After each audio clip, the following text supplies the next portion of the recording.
Hello students, I am Sapan Singh, your physics teacher, and today we will study about class 9 के physics से portion से chapter 3 है हमारा gravitation. पिछले दो चैप्टर आपके कंप्लीट हो गए हैं और आज से आपका थर्ड चैप्टर शुरू होगा जिसका नाम है ग्रेविटेशन। ठीक है, in the previous chapter we have studied that the force is necessary to make a body move. पिछले चैप्टर में हमने ये पढ़ा है कि किसी भी बॉडी को मूव करने के लिए, चलने के लिए कोई ना कोई फोर्स बहुत ही जरूरी है। फोर्स इज नेसेसरी, जरूरी है। That is a force is necessary to produce a motion in a body. इस तरीके से हम ये भी कह सकते हैं कि किसी भी बॉडी को मोशन में लाने के लिए फोर्स क्या है, नेसेसरी है।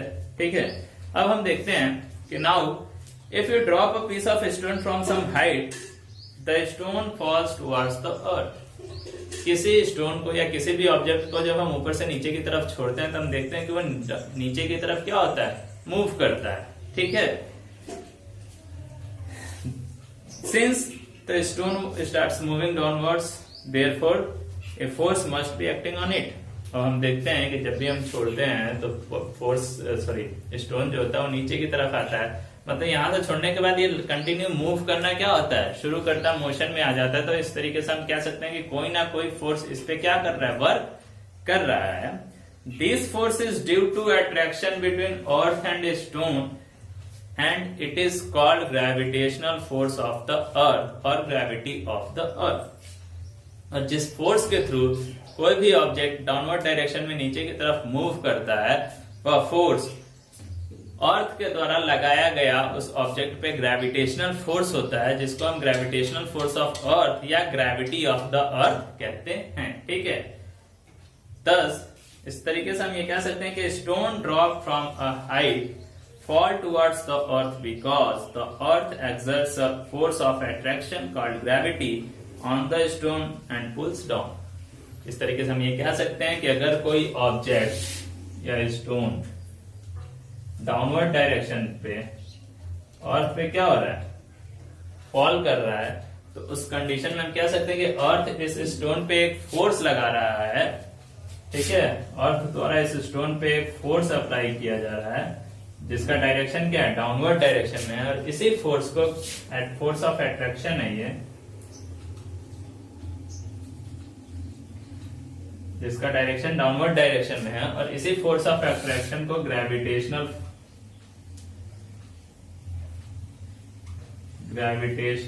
Force of earth, gravitational force of earth कहते हैं। ठीक है, it is said that once the great English scientist Isaac Newton was sitting in his garden under an apple tree. When an apple from the tree fell on him, Newton said that an apple falls down from the tree towards the earth because the earth exerts a force of attraction on the apple in downward direction। सबसे पहले English के great scientist थे जिनका नाम Newton था, Isaac Newton.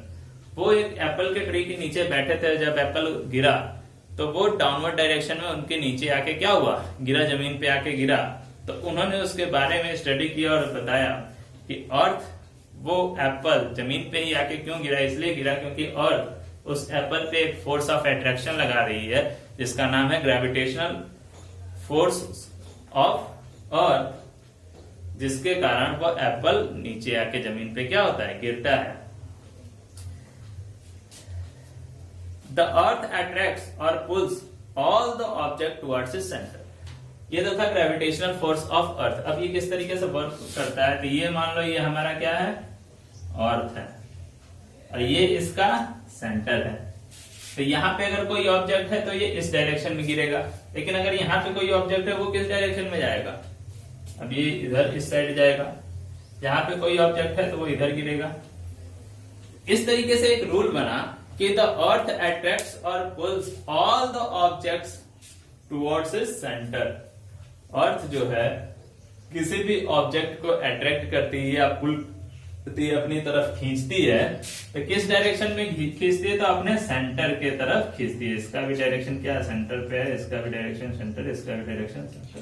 ठीक है, तो अर्थ अट्रैक्ट्स और pulls all the object towards its center and the force with which earth pulls the object towards it is called gravitational force of earth या gravity of earth। और जिस force के through खींचती है उसको हम कहते हैं ग्रेविटेशनल फोर्स ऑफ अर्थ या ग्रेविटी ऑफ अर्थ।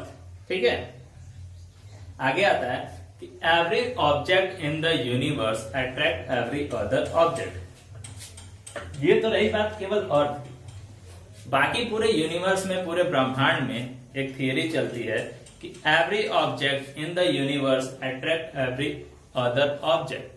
जितने भी ऑब्जेक्ट पूरे यूनिवर्स में हैं वह एक दूसरे को क्या करते हैं, अट्रैक्ट करते हैं। ये सन है, ये मून है, तो ये दोनों भी आपस में क्या करेंगे, अट्रैक्ट करेंगे। या अर्थ है, मून है, ये दोनों भी आपस में क्या करेंगे, अट्रैक्ट करेंगे।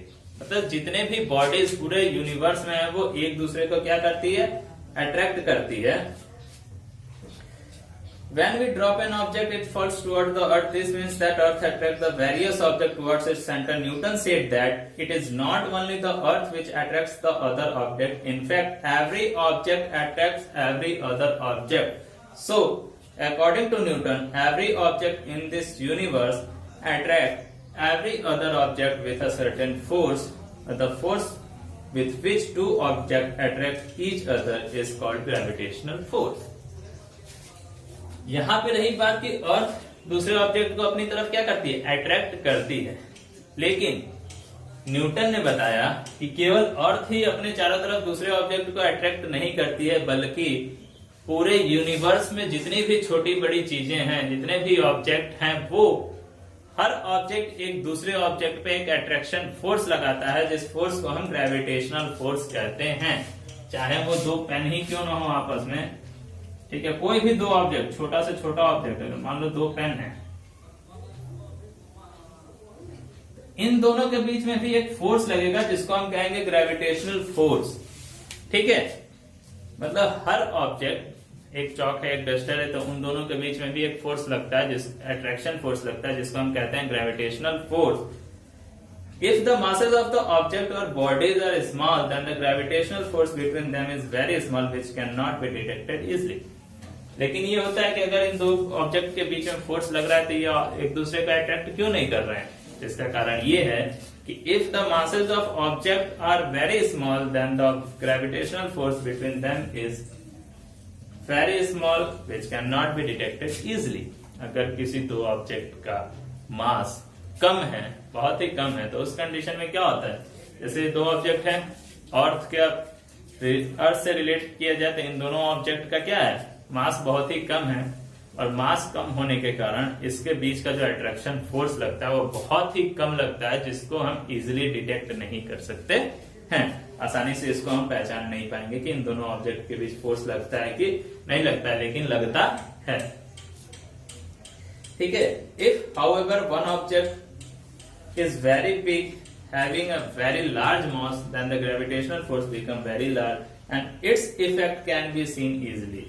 लेकिन वही अगर बात की जाए एक अर्थ की, तो इसका मास बहुत ही ज्यादा होता है। इसके रिस्पेक्ट में अगर कोई छोटा ऑब्जेक्ट है, चाहे कोई भी ऑब्जेक्ट है अर्थ सरफेस के ऊपर, तो इस ऑब्जेक्ट के थ्रू उस पर जो फोर्स लगता है, अट्रैक्शन फोर्स, इसका मास बहुत ज्यादा होने के कारण वो फोर्स आसानी से हमें दिखाई देता है, जिससे हम इसको छोड़ते हैं तो अर्थ अपनी तरफ क्या करता है, अट्रैक्ट करता है, तो इसके अट्रैक्शन का फोर्स हमें दिखाई देता है। बट अगर कोई दो छोटी ऑब्जेक्ट है जिसका मास बहुत कम है, तो उनके बीच का जो अट्रैक्शन फोर्स होता है वो दिखाई नहीं देता है, क्योंकि वो बहुत ही छोटा होता है।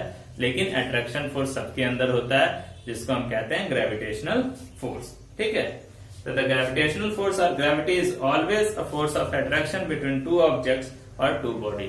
इस तरीके से हम ये कह सकते हैं कि ग्रेविटेशनल फोर्स या फोर्स ऑफ अट्रैक्शन है जो हर दो ऑब्जेक्ट के बीच में लगता है। ठीक है, आगे है हमारा यूनिवर्सल लॉ ऑफ ग्रेविटेशन। तो यूनिवर्सल लॉ ऑफ ग्रेविटेशन के बारे में हम कल स्टडी करेंगे। आज के लिए बस इतना ही, धन्यवाद।